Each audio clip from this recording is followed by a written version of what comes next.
ចោះចាញ់បើសម្រេចចិត្តធ្វើអ្វីមួយឃ្លានេះត្រូវចាំជានិច្ចណាស់ថ្ងៃនេះគ្មានប្រយោជន៍ថ្ងៃមុខនឹងមានប្រយោជន៍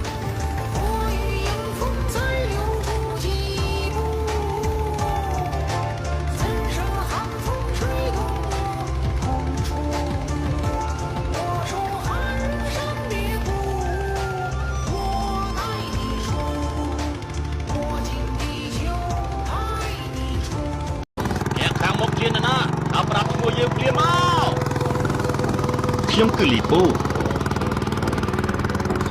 សំអាងលើសេះនឹងទៅសាយក្រហមលំពេងមេឃគេរបស់ខ្ញុំស្ដេចបាញ់ទាំង18នាក់